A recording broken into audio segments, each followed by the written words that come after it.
Hi guys, it's Professor Palumbo again. This is my second video in a series of two regarding Chapter 3 Hands-On. In the first video, we started the project on pages 132, 133 in the book, and now we're going to finish up Chapter 3 Hands-On, where you'll see it on pages 141 through 147 in the book. Um, Before we start talking about the added features in the second part of the project, I just wanted to show you using the first part of our project. We talked about, just going to run it for you, and we talked about the fact that the user is going to enter in a quantity and the user is going to enter in a price, and then we're going to hit calculate. And if they put in a number for the quantity and a number for the price, and we hit calculate, everything calculates out fine. But what if for some reason the user types in, some letters where they actually should have typed in numbers? Watch what happens when I hit calculate now. I typed in the word 1 instead of the number 1. My program blows up, meaning that it ends abnormally and it takes you into this debug mode, which would be very confusing, not only for a programmer, but for an end user who doesn't know anything about Visual Basic. For them to come into the background and see your code is not a good thing. So it's saying that there's a formatting error. Let me just hit stop debugging. And the reason we're getting that error is because when we come in to do our parse, it thinks that, it's going to take what the user typed in as the quantity, it's going to convert that to a number. Now, I typed in the word 1 with an O, an N, and an E. And when the compiler tries to convert that word to a number, it says, I have no idea what you're talking about. These are not numbers. So it doesn't work. And again, let me just show you that error again. It blows up. And it points to that line of code where it's trying to do the parse.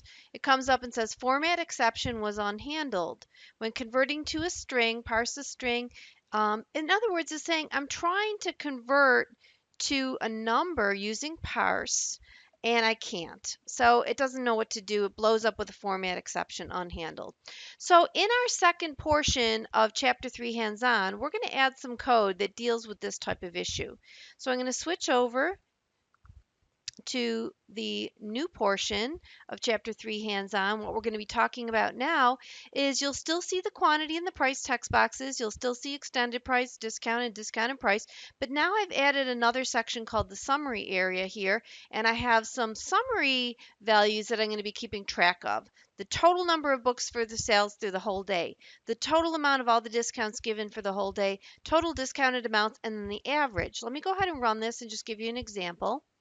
So let's say our first transaction is 2 books at a price of $25 a piece. I go ahead and calculate that.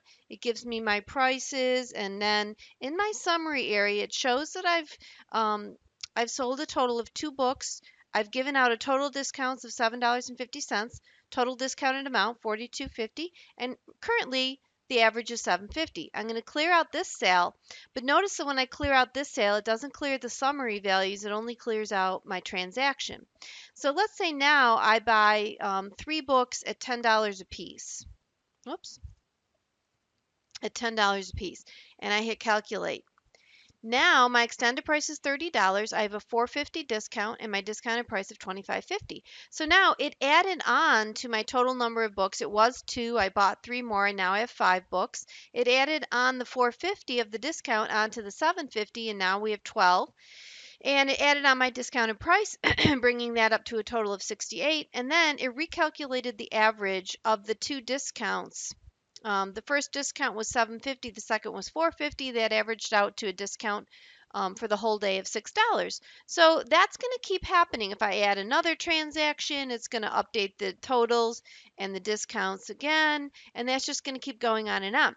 So because of that, the fact that we're adding on to the total number of books, adding on to the total discounts and discounted amounts, we have to define these variables a little bit differently so that they keep their value, and that enables us to have a running total and to keep adding on to their values. So I'm going to exit out and I want to go in and talk about the code, and I want to talk about the difference of the type of variables that we're going to be using.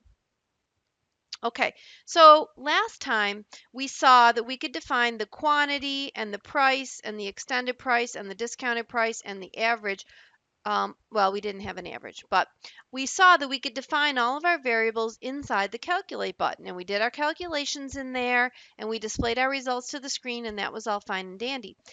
Now we've got to do things a little differently. We have some variables that need to maintain their value throughout the entire project.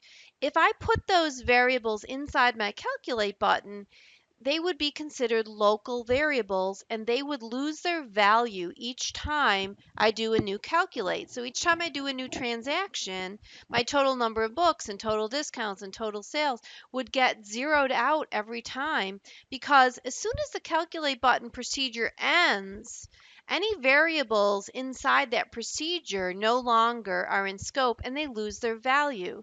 So we can't define variables in this procedure if we want to have a running total. So what we do is we define something called a module level variable. And we do this outside of any procedure. We do it up at the top in an area called the module, or called the declaration section, way up there at the top. And notice that we use the word private instead of the word DIM. What the word private means is that it's private to this code window, and that it can be used anywhere in this code window, anywhere in this project. So you'll see we have a variable for the total, the sum of all the quantities. We have the total, we're counting how many sales so we can calculate an average. We're totaling up all our discounts and we're totaling up our discounted prices. So we have two variables that are integers, two variables that are decimals, and we don't have to have a separate line for each one. If we wanted to, we could put each variable on a separate line, but if they're both of the same type, if they're both decimals, we can just list them together like you see here. So we have two integers, two decimal variables. So now that we want to keep these running totals, we've got to add some calculations. Don't worry about this try yet. I'm going to talk about that in a moment. But let's come down here, and here we still see the parse that we did last time, that converts. Oop, I missed one. We still see the price here or the parse here that converts the quantity and stores it in the variable. We still see the parse here that converts our price that the user entered and stores it in the variable. We still see the calculation for the extended price, quantity times integer. We still see the calculation for discount, and we still see the calculation for discounted price. So those calculations are all the same. Now, we've added some new calculations. We want to keep a running total of the quantity of books that have been purchased. So we're typing in the quantity sum integer, which is our new variable that we defined up here at the top, quantity sum integer. We're taking that variable and we're saying plus equal quantity integer. Plus equal means it's the same thing as if I had said, oh, I got the wheel rolling there. Come on. It's the same thing as if I had said the quantity sum integer is equal to the quantity sum integer plus the quantity integer. So it's just a shortcut or shorthand way of saying the same thing. Quantity sum integer equals it's what I love about this autocomplete, because it makes it so much easier to remember how you spelled things and make sure you're not spelling them wrong. Okay, so quantity sum integer is equal to what's already in there plus the new quantity. So the first time through, my quantity sum was 2 books. So my quantity sum integer was 2 books. Now the second time through, I bought 3 books. So it's going to say my quantity integer of 3 gets added on to what's already in there of 2, and now I have a total of 5 books. So I'm taking my current quantity, adding it to what's already in the quantity sum, and then getting my new value for quantity sum. So this, the plus equal, does exactly the same thing as this. So I'm just going to delete that back out so I don't have the same thing twice. Oopsie. Okay, so we're adding the quantity onto the total. We're adding the discount for this transaction onto the sum of all the discounts. We're adding the discounted price for this transaction onto the sum of all the discounted prices. We're bumping up our sales count by 1. Plus equal 1 means add on to what's already in the sale count integer, add 1 onto it. So we're bumping up, we're keeping track of how many sales we've made for the day. And then we're recalculating our average discount. We're taking the total of all the discount amounts and dividing by the number of sales, and that gives us our average discount. So we've now done all the calculations for all of our summarization values that we want. Now we need to display those back to the screen. We're still displaying the three original variables, the three original pieces of output that we had from the beginning. And now we're displaying the additional four pieces of output. If you go back to here, back to our graphical user interface, you can see the four text boxes for the total books, total discounts, total discount amounts, and average. Those are the four values being placed into those text boxes. All right, so we've added on these new variables at the top, and these variables will not lose their value. They're going to be running totals. We're going to keep adding on to them.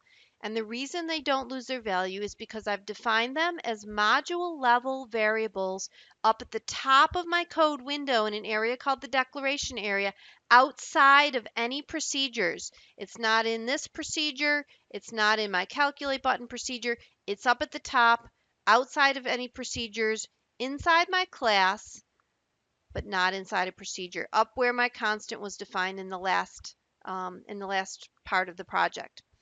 Okay, so that takes care of talking about the summary variables and talking about the difference between a local variable that's defined here in my procedure versus a module level variable that keeps its value that's defined up here.